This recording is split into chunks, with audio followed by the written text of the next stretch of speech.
Hello friends, ಸಹಾರ ವಾಹಿನಿ ಚಾನಲ್ಗೆ ಸ್ವಾಗತ. ಇವತ್ತು ತುಂಬಾ ಸುಲಭವಾಗಿ ಮಾಡುವ ಬೇಬಿ ಪಟೋಟ ಫ್ರೈ. ಇದು ತುಂಬಾ ಟೇಸ್ಟಿ ಆಗಿರುತ್ತೆ, ಮಕ್ಕಳಿಗೂ ಕೂಡ ತುಂಬಾ ಇಷ್ಟ ಆಗುವ ರೆಸಿಪಿ ಫ್ರೆಂಡ್ಸ್. ಇನ್ನೂ ನನ್ನ ಚಾನಲ್ಗೆ ಯಾರು ಸಬ್ಸ್ಕ್ರೈಬ್ ಆಗಿಲ್ಲ ಅಂದರೆ ಸಬ್ಸ್ಕ್ರೈಬ್ ಮಾಡ್ಕೊಳ್ಳಿ, ಶೇರ್ ಮಾಡಿ, ಲೈಕ್ ಮಾಡಿ, ಬೆಲ್ ಐಕನ್ ಒತ್ತಿದರೆ ನೋಟಿಫಿಕೇಷನ್ ಫಸ್ಟ್ ನಿಮಗೆ ಬರುತ್ತೆ. ಬೇಬಿ ಪಟೋಟ ನಿಮಗೆ ಎಷ್ಟು ಬೇಕೋ ಅಷ್ಟು ತೆಗೆದುಕೊಳ್ಳಿ, ಕುದಿಸಿಟ್ಟುಕೊಳ್ಳಬೇಕು. ಹಾಗೆ ಒಂದು ಕಡಾಯಿಯನ್ನು ಗ್ಯಾಸ್ ಮೇಲೆ ಇಟ್ಟುಕೊಂಡು 3 ಟೇಬಲ್ ಸ್ಪೂನ್ ಎಣ್ಣೆಯನ್ನು ಹಾಕಿ ಅದು ಚೆನ್ನಾಗಿ ಕಾದ ಮೇಲೆ ಅರ್ಧ ಟೇಬಲ್ ಸ್ಪೂನಿನಷ್ಟು ಜೀರಿಗೆಯನ್ನು ಹಾಕಿ, ಹಾಗೆ ಉದ್ದುದ್ದಾಗಿ ಕಟ್ ಮಾಡಿದ 2 ಮೆಣಸಿನಕಾಯಿಯನ್ನು ಹಾಕಿ ಇದು ಚೆನ್ನಾಗಿ ಫ್ರೈ ಆದ ಮೇಲೆ ಕರಿಬೇವನ್ನು ಕೂಡ ಹಾಕಿ, ಹಾಗೆ ಒಂದು ಈರುಳ್ಳಿಯನ್ನು ಸಣ್ಣದಾಗಿ ಹೆಚ್ಚಿಟ್ಟುಕೊಂಡ ಈರುಳ್ಳಿಯನ್ನು ಕೂಡ ಹಾಕಿ ಚೆನ್ನಾಗಿ ಇದನ್ನು ಕಂದು ಬಣ್ಣ ಬರುವ ತನಕ ಇದನ್ನು ಚೆನ್ನಾಗಿ ಫ್ರೈ ಮಾಡ್ತಾ ಇರಬೇಕು. ಹಾಗೆ ಇದಕ್ಕೆ 1 ಟೇಬಲ್ ಸ್ಪೂನ್ ಶುಂಠಿ ಬೆಳ್ಳುಳ್ಳಿ ಪೇಸ್ಟ್ ಕೂಡ ಹಾಕಿ ಇದು ಕೂಡ ಚೆನ್ನಾಗಿ ಫ್ರೈ ಆಗಲು ಬಿಡಬೇಕು. ಇದು ಚೆನ್ನಾಗಿ ಫ್ರೈ ಆಗಲು ಬಿಡಿ. ಚೆನ್ನಾಗಿ ಗೋಲ್ಡನ್ ಬ್ರೌನ್ ಬಂದ ಮೇಲೆ ಇದಕ್ಕೆ 1 ಟೊಮೆಟೊವನ್ನು ರುಬ್ಬಿಟ್ಟುಕೊಂಡ ಟೊಮೆಟೊವನ್ನು ಹಾಕಿ. ಇವಾಗ ಈ ರುಬ್ಬಿಟ್ಟ ಟೊಮೆಟೊವನ್ನು ಹಾಕಿ ಇದನ್ನು ಹಸಿ ವಾಸನೆ ಹೋಗುವ ತನಕ ಚೆನ್ನಾಗಿ ಫ್ರೈ ಮಾಡಬೇಕು. ಎಣ್ಣೆ ಬಿಡುವ ತನಕ ಇದನ್ನು ಚೆನ್ನಾಗಿ ಫ್ರೈ ಮಾಡಿ. ಇದು ಸ್ವಲ್ಪ ಕೆಂಪು ರೆಡ್ ಕಲರ್ ಬರುವ ತನಕ ಚೆನ್ನಾಗಿ ಫ್ರೈ ಮಾಡಿ. ನೋಡಿ, ಈ ಥರದಲ್ಲಿ ಎಣ್ಣೆ ಬಿಡಬೇಕು. ಆ ಥರದಲ್ಲಿ ಮಸಾಲ ಹಸಿ ವಾಸನೆ ಹೋಗುವ ತನಕ ಫ್ರೈ ಮಾಡ್ತಾಯಿರಿ. ಇವಾಗ ರುಚಿಗೆ ತಕ್ಕಷ್ಟು ಉಪ್ಪನ್ನು ಹಾಕಿ ಅಥವಾ 1/4 ಟೇಬಲ್ ಸ್ಪೂನ್ ಉಪ್ಪನ್ನು ಹಾಕಿ ಚೆನ್ನಾಗಿ ಮಿಕ್ಸ್ ಮಾಡಿ. ಇದು ಇವಾಗ ಚೆನ್ನಾಗಿ ಫ್ರೈ ಆದ ಮೇಲೆ ಇದಕ್ಕೆ 1 ಟೇಬಲ್ ಸ್ಪೂನ್ ಖಾರದ ಪುಡಿಯನ್ನು ಕೂಡ ಹಾಕಿ, ನಿಮಗೆ ಬೇಕಾದರೆ ಇನ್ನೂ ಸ್ವಲ್ಪ ಕೂಡ ಹಾಕಿಕೊಳ್ಳಬಹುದು.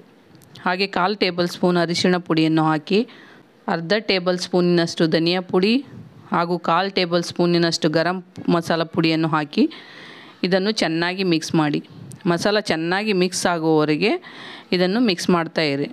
ನೋಡಿ, ಈ ಥರದಲ್ಲಿ ಇದು ಚೆನ್ನಾಗಿ ಮಿಕ್ಸ್ ಆಗಬೇಕು. ಇವಾಗ ಇದಕ್ಕೆ ಸ್ವಲ್ಪ ಕರಿಬೇವಿನ ಸೊಪ್ಪನ್ನು ಹಾಕಿ ಸ್ವಲ್ಪ ಕೊತ್ತಂಬರಿ ಸೊಪ್ಪನ್ನು ಕೂಡ ಹಾಕಿ ಕುದಿಸಿಟ್ಟುಕೊಂಡ ಬೇಬಿ ಆಲೂಗಡ್ಡೆ ಹಾಗೂ ಬೇಬಿ ಪಟೋಟವನ್ನು ಕೂಡ ಇದಕ್ಕೆ ಹಾಕಿಕೊಳ್ಳಬೇಕು. ಇದು ಸಿಪ್ಪೆಯನ್ನು ತೆಗೆದಿಟ್ಟುಕೊಳ್ಳಿ.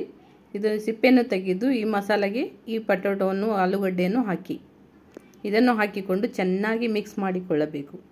ನೋಡಿ, ಈ ಥರದಲ್ಲಿ ಮಸಾಲ ಮಿಕ್ಸ್ ಆಗುವವರೆಗೆ ಚೆನ್ನಾಗಿ ಮಿಕ್ಸ್ ಮಾಡಿ. ಇದಕ್ಕೆ 4 ಟೇಬಲ್ ಸ್ಪೂನ್ ರವೆ, ಚಿರೋಟಿ ರವೆಯನ್ನು ಹಾಕಿದರೆ ಇನ್ನೂ ಟೇಸ್ಟಿಯಾಗಿ ಕ್ರಿಸ್ಪಿಯಾಗಿ ಚೆನ್ನಾಗಿ ಬರುತ್ತೆ. ಈ ಥರದಲ್ಲಿ ರವೆ ಹಾಕಿ ಮಾಡಿ. ಪಟೋಟ ಫ್ರೈ ತುಂಬಾ ಚೆನ್ನಾಗಿರುತ್ತೆ. ಇದನ್ನು ಹಾಕಿ 1 ನಿಮಿಷದವರೆಗೆ ಚೆನ್ನಾಗಿ ಇದನ್ನು ಫ್ರೈ ಮಾಡಬೇಕು, ಏಕೆಂದರೆ ರವೆ ಸ್ವಲ್ಪ ಫ್ರೈ ಆಗಬೇಕು. ನೋಡಿ, ಈ ಥರದಲ್ಲಿ ಇದನ್ನು ಕುಕ್ ಮಾಡಿ.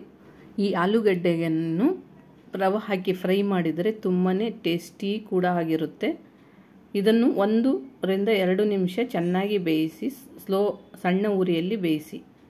ನೋಡಿ, ಇದನ್ನು ಸಣ್ಣ ಉರಿಯಲ್ಲಿ ಬೇಯಿಸಿ ಇವಾಗ ತೆಗೆದು ನೋಡಿ, ರೆಡ್ಡಾಗಿ ಚೆನ್ನಾಗಿ ಕ್ರಿಸ್ಪಿಯಾಗಿ ಬೇಬಿ ಪಟೋಟ ಫ್ರೈ ಚೆನ್ನಾಗಿ ಬರುತ್ತೆ.